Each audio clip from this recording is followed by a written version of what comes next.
Skiddle-doo, I said bill bop. Skiddle-doo, I said bill. Skiddle-doo, I said skid out and bop. Skiddle-doo, I said bill bop boom.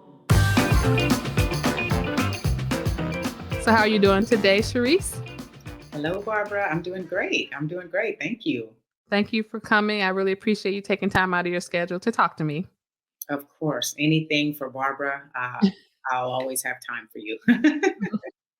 Okay, so today we're going to be talking about something that's very important. I'm a little late because New Year's was about 2 months ago, but that resolution of getting back in shape. So when I thought about that, the person that came to mind, of course, was you.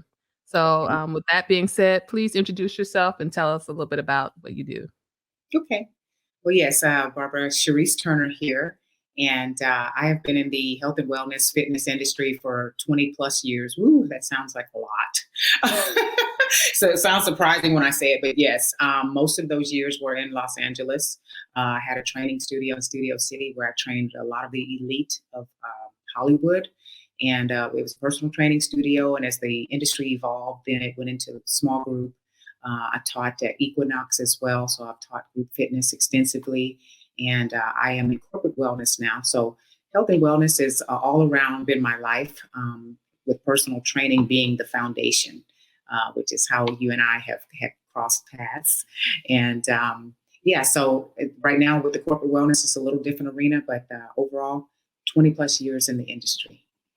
So you mentioned that you've trained some elite Hollywood well-known celebrities. Can you kind of share that with us? I know I was one of the ones, but I'm not in Hollywood, but but all of that well-known celebrities. Did I say that? Oh, yes. Okay.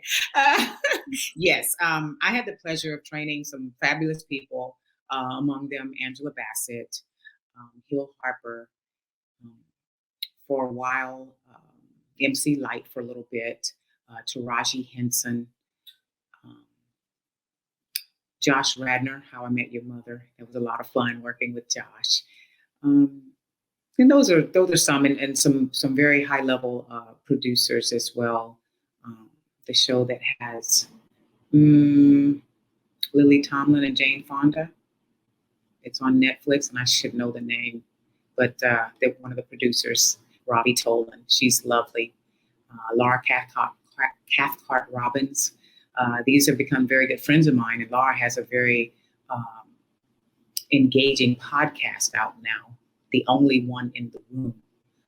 So she is doing very well in that arena. So, just a lot of people, movers and shakers.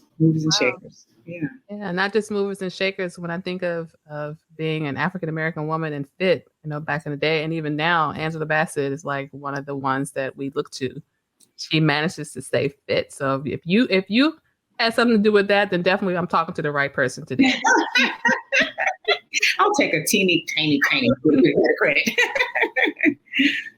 So speaking of staying fit, okay. So as we get older, like I said, like one of the things that I used to do as a young person, I never really had to worry much about my fitness. It just kind of came natural.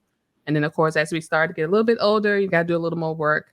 But as far as the stages of fitness, what would you recommend, especially to women, as we start to mature? What are some of the things you think that we should focus on? Yes, great question.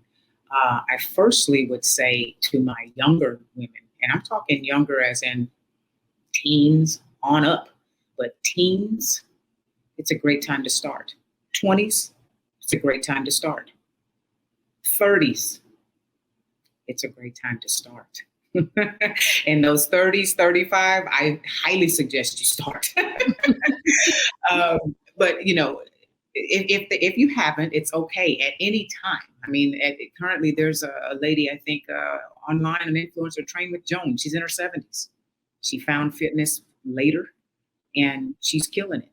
So as we evolve, mature, I like to say, age, whatever terminology we want to put on it, we have to be cognizant of physiology, the physiology of our bodies, how the human body changes, systems that decrease, systems that increase.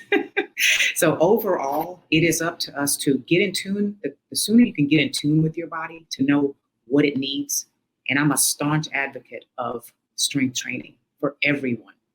Since we're talking about women, especially for women, strength training is the foundation as far as I'm concerned. Everything else are little tributaries that spawn off, from that. So strength training as soon as possible. Obviously in your teens, you want to be very careful, but once you hit those 20s, 30s and on up, strength training is your first go-to.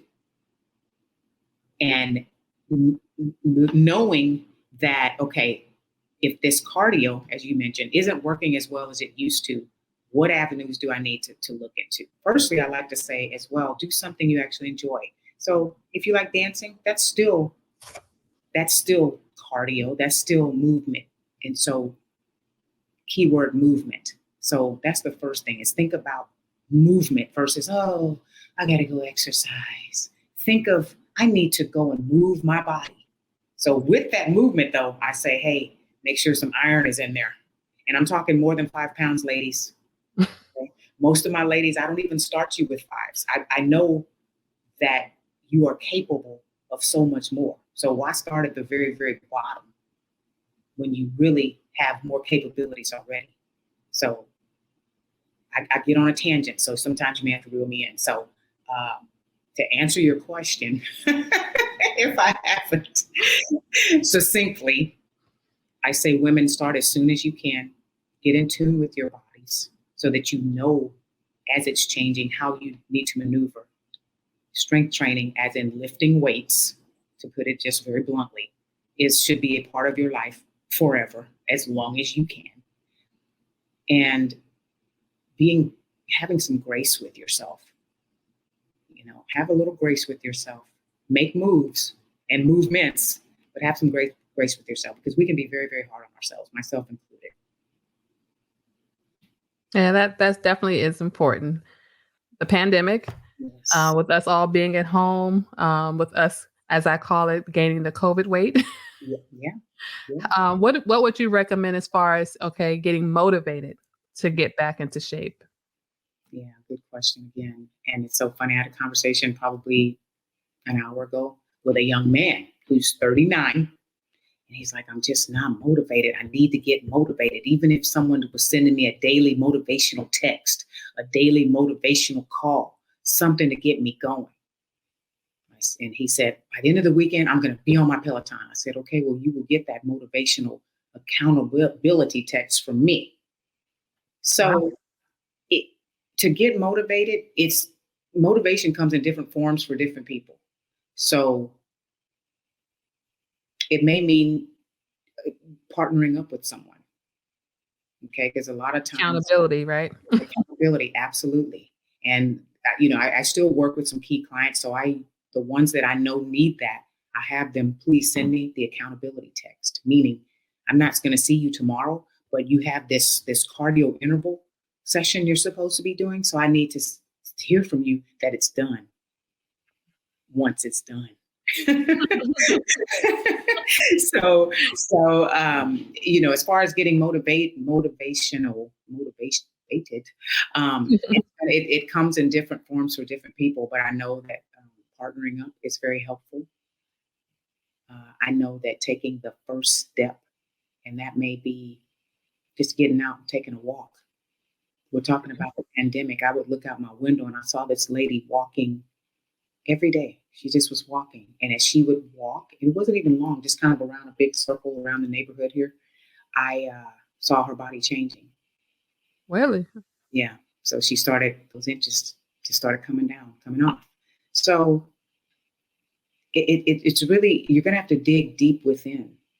Is it now that we're opening back up, is it now going into a class where it's socially distanced, or however that place is doing it, and you're around other people? I mean, studies have shown that you get better results in groups.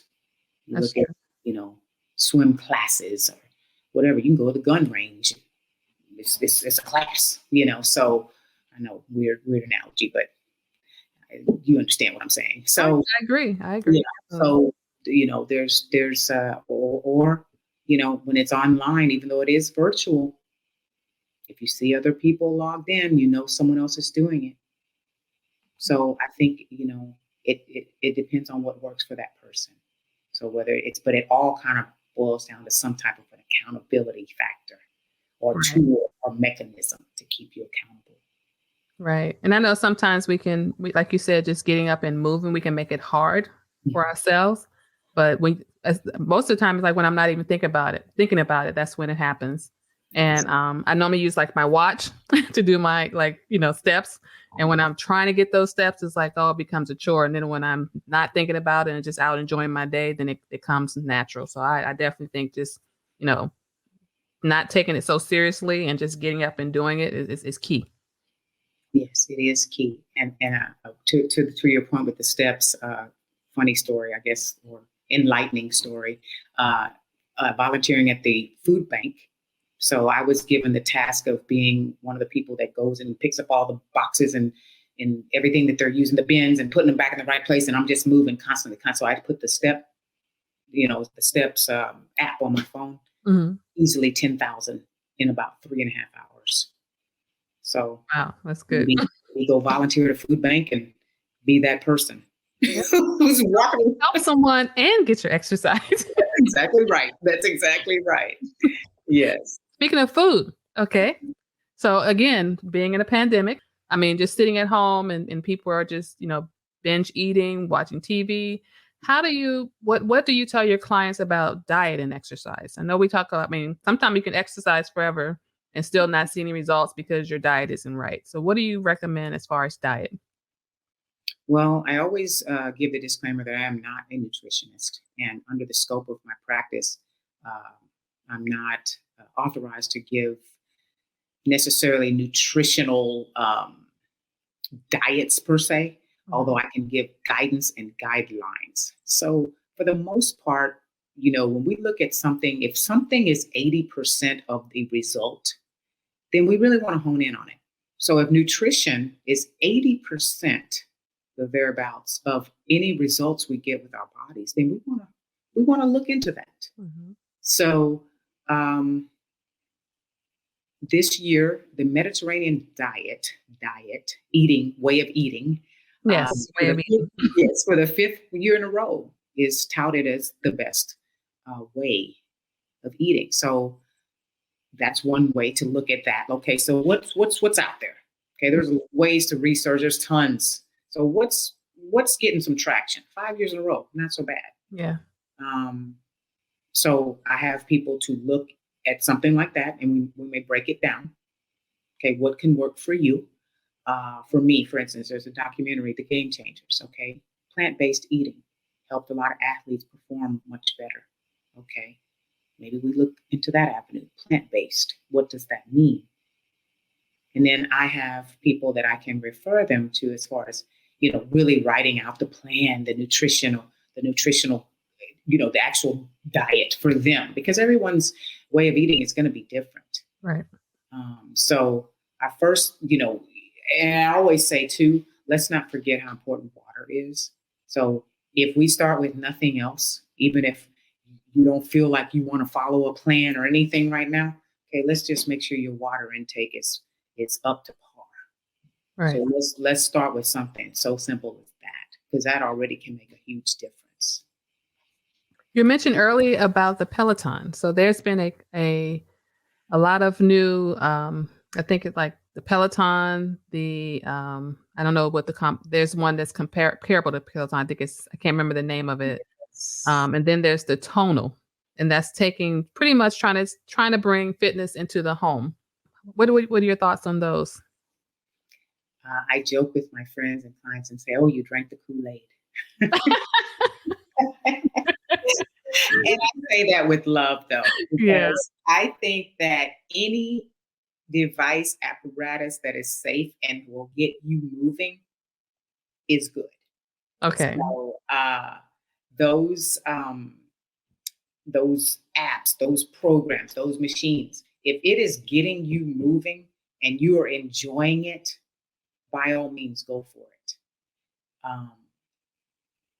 As trends, as we move hopefully out of the pandemic or into managing it better, and we're out in the world and life is better, fitness trends are already showing that people do want to get more back into the gym, Mm-hmm. back into classes. So if you're doing something in home and at home and online and it's working for you, by all means, keep doing it.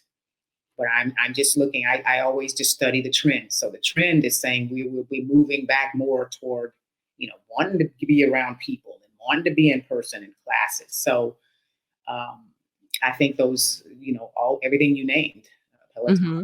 the mirror, whatever it is that you're using, and if it is working for you, by all means, keep doing it. Oh no, I don't use those, but I have noticed a lot of people they do use them. Yes, Yeah. yes. But I agree with you. Like you said, I think it kind of goes back to accountability because when you're at the gym, when I'm at the gym, I'm not slacking like at home. I have a treadmill at home and I'll walk. When I'm at the gym, I'll run. Who's looking? Who's looking? Yes, yes, Yeah. So absolutely. tell me a little bit. I know you do some bike riding. Tell me a little bit about that. Oh yeah, cycling. So I'm a road cyclist. So I ride road bikes. Um, my history started back in LA when I was on a hybrid, and I would ride that to clients' houses. And since I've moved here to Texas, I have acquired a loving taste for road biking. So I love it. It is very refreshing. It is a stress reliever. And then there's camaraderie because I'm a part of what's called Major Taylor Houston Cycling Club here in Houston. And there are many Major Taylors throughout the United States. And Major Taylor was the first African-American man who won in 1899 the 1 mile track race on bikes. So all of our clubs are named for his namesake. So I love it. And it, the barrier to entry usually is the bike. It can get a little pricey because once you start riding, kind of like you said, okay, I have a bike. And then you get out there and say, oh, they have bikes. Okay. Yes. So you kind of want to stay with the pack. Okay. So I need to upgrade my wheels and my tires and my this and my that and my frame. So, but it is lovely, and you build a sense of community.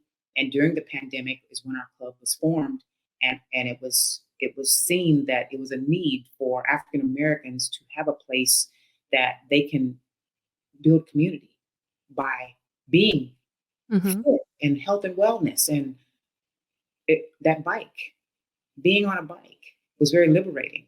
And it's a co-ed group, correct? It is a co-ed group, and our first year, we're at a year and a half now, but we had 200 members. Wow. I mean, it grew exponentially. So we filled a need. A need is being filled with these clubs.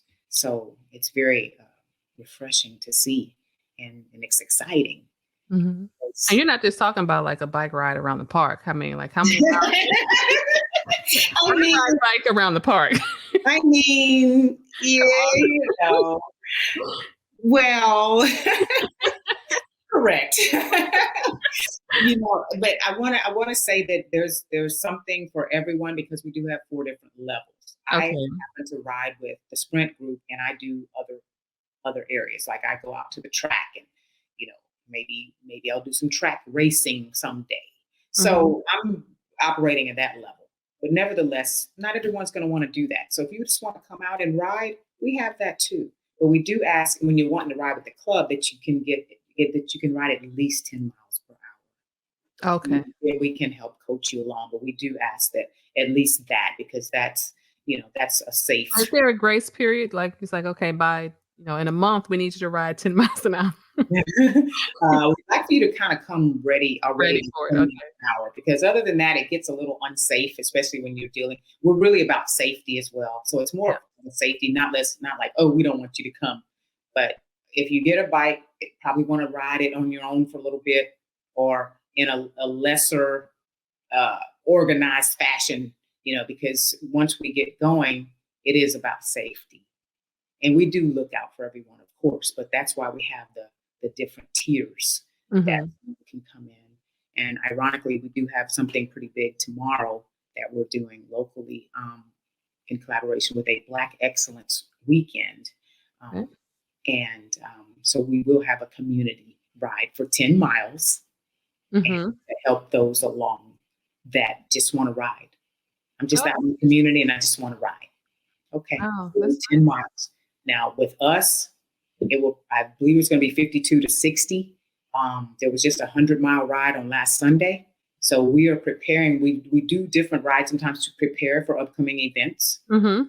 On most weekends, by the end of the weekend, if you ride both days, you're easily putting in 150 miles. Wow. Yeah. That's amazing to me. That Yeah. really is. So Yeah. Yeah. So it's a love, it's a passion. And once you get going and you're around really good people, it's really a lot of fun. it It's sounds really, like it. It yeah. does. Yeah, it is. So if you had to describe fitness and how it has changed your life, which I'm pretty sure it has, in a sentence, what would it be? Oh, wow. Um, I cannot live without fitness. Wow. Yeah. Literally and figuratively, right? No, you are so right. And my grandmother, my best friend, she would always tell me, I think you would just die if you couldn't go work out. I said, Grammy, you're right. Wow. I mean, I live for it. I live for it. So you mentioned cycling, we've been talking about that. So there's a balance that comes from lifting weights Mm-hmm. and balancing it with cycling because it's two different things going on, two different dynamics. So lately I've been saying I miss my weightlifting body, you know, the the, the hard body, not too Mm-hmm. hard, but the hard body. So Right. then you have my cycling. So it's more cardiovascular. Mm-hmm. So you got to find that balance. You got to find that balance. Do you prefer one over the other? Like when you're doing more cardio versus lifting? I prefer lifting any and every day, Really? although they're both very important though. So it's just finding the balance. And you know what? I remember when you trained me many, many years ago. Yes. And you would be so kind. You would just say, "Okay, give me 10 more," in a nice voice. And I'm like, "Oh, she's so kind about it, but 10 more is a lot." Yes. But Yes. anyway, I didn't have any problem with, getting on the treadmill and the cardio part, but you would make me do exercises that would cause me to lift my own body weight. And I found that to be so difficult. And here we are many, many years later, and I'm realizing still that I'm having that same issue. So when you say weightlifting and training and strength training, that definitely is key. So I think I'm going to start with just trying to lift my own body weight. That is a great place to start. Yes. Yes. I wholeheartedly agree. And with ladies, we have to build, you remember Build-A-Bear? I don't Mhm. know, is Build-A-Bear still around? I So had no build a idea. body. I don't know if it's still around, but we Mhm. have to build a body, build a upper body, especially. Upper body. Our upper bodies just aren't designed to be overly strong. I mean, my swim coach one time told me he was fascinated that how I could just lift myself out of the pool. And I'm like, I don't get it. And he was like, I train a lot of women that just cannot hoist themselves up out of the pool. Yes, and I've upper body strength has been an issue for me my entire life. I've Mhm. always had problems with push-up, even as a teenager. I was Yes. like, "Oh, I don't wanna do any push-ups." So here we are, decades later, and it's like it's still an issue. So Mhm. that's gonna be my New Year's resolution, and we'll have this conversation again in December. Okay. Okay. And by then you will be mastering at Yes, least 10. hopefully. We're going to claim that. Yes, Yes, you we will. are. Yes, Yeah. we are. Yes, yes, yes. Yes. And so, Charisse, earlier we were talking about, how we can, take care of our bodies and our health as we age. It's funny because I had a conversation earlier today with a cousin actually, Mhm. and we were talking about how, as we get older, some of us, especially as women, will say, "Oh, I'm married or I'm with somebody and they're not going anywhere. They like how I look. I'm not the same. And, I'm not young anymore, but I look good for my age and blah, blah, blah, blah." And sometimes we view health as, how we appear on the outside as opposed to what actually is healthy. So what would you say to a person like that who's just saying, "Oh, well, as we get older, these things are bound to happen," kind of? Mhm. Absolutely.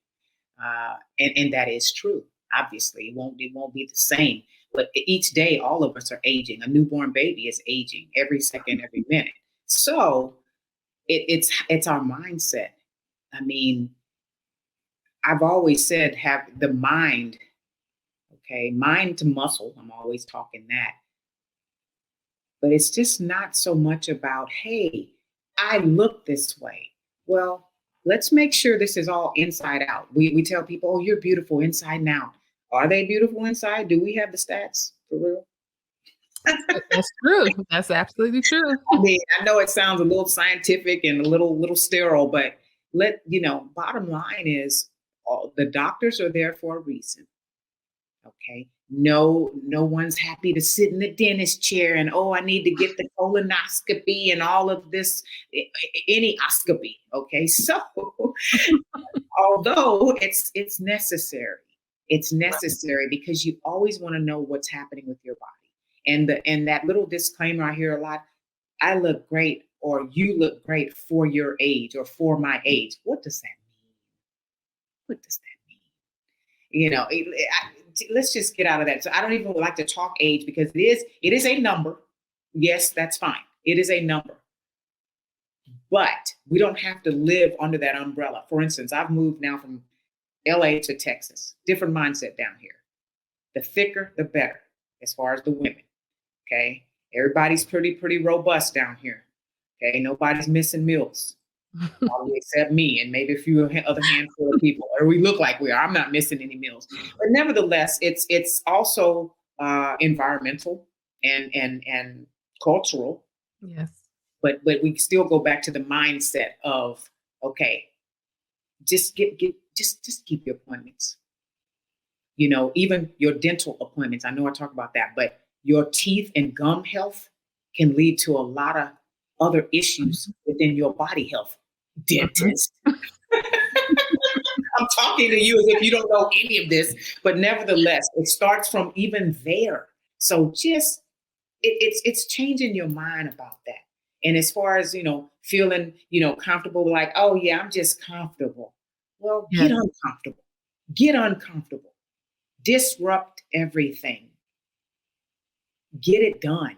Okay, so that's why doctors are here for us, to help us for the most part. Just go get checked out, a complete blood count, get your heart checked, because women, we have a lot of underlying issues that could be very what's mysterious, secretive, if you will. They sneak up on you is what I'm trying to say. Yes. And you don't know that until, oh, I went and got checked and this led to that. I know we talked about ladies, but I have a friend, a dear friend of mine. He's 50, found out he had a stroke on Thanksgiving. Oh, no. He's better, but nevertheless, Charisse, I wasn't going to my appointments.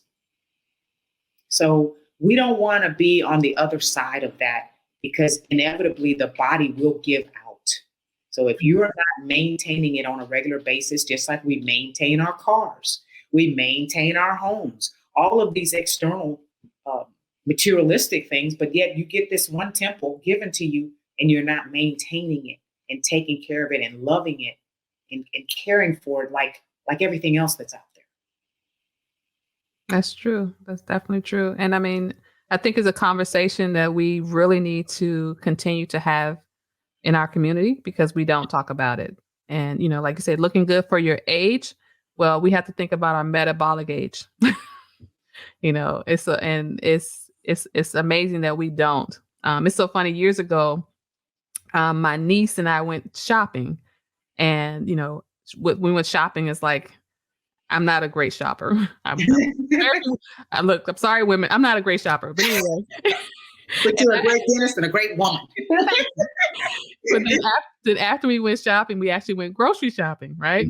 Mm-hmm. And she looked at me and she said, Barbara, she said, why do you read the back of the food all the time? Blah, blah, blah, blah, blah. And I'm like, I said, why would I not spend more time with something that goes in my body, like you spend time with stuff that goes on your body?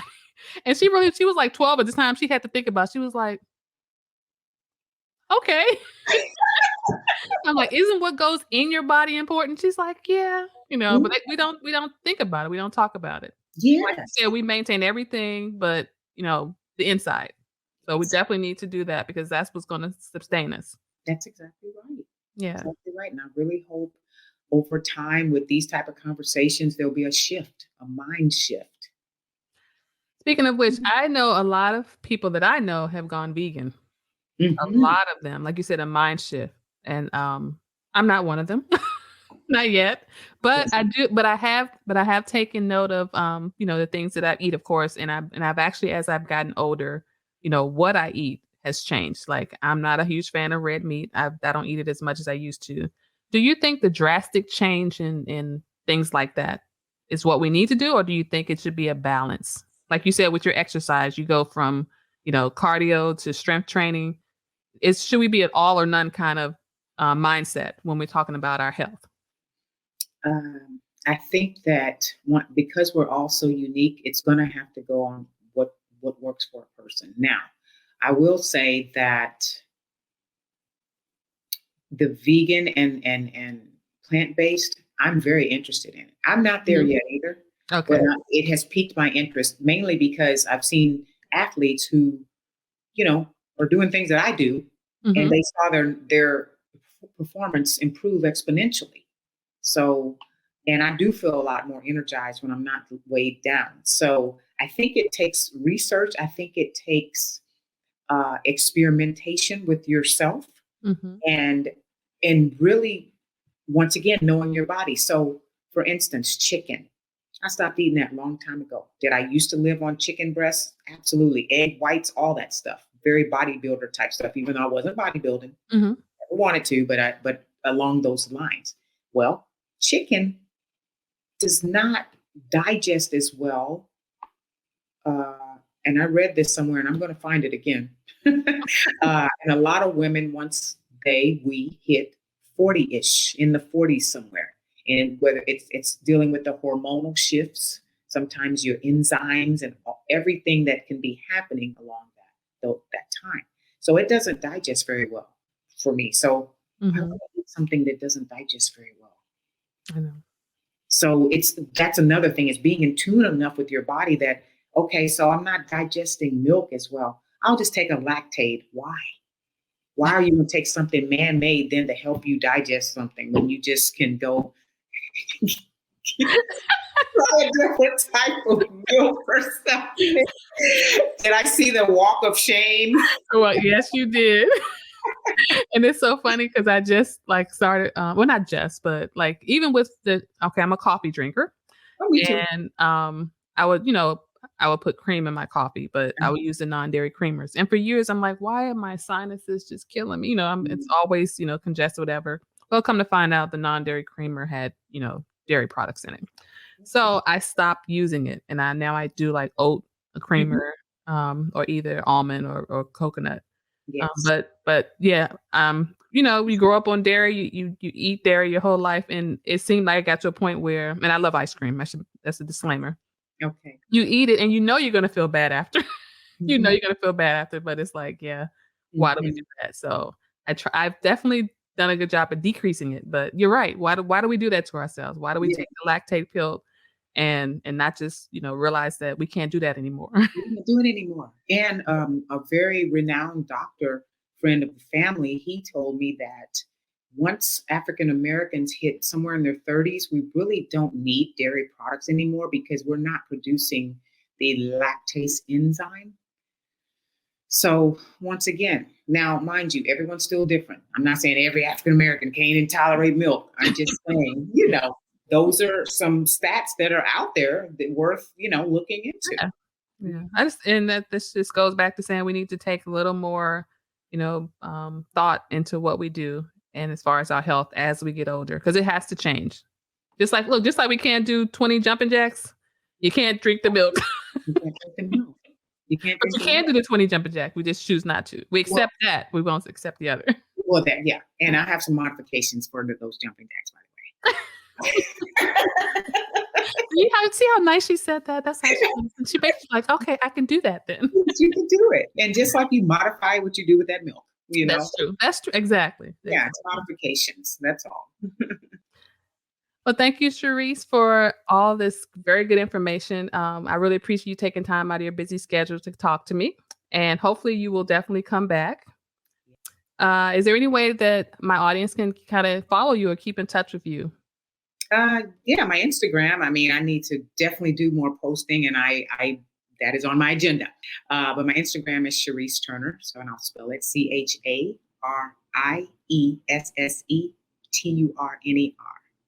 That's my Okay. Instagram handle. All right. Well, thank you. I appreciate it. All righty. Thank you, Barbara. See you next time. All right. Bye-bye. Bye-bye.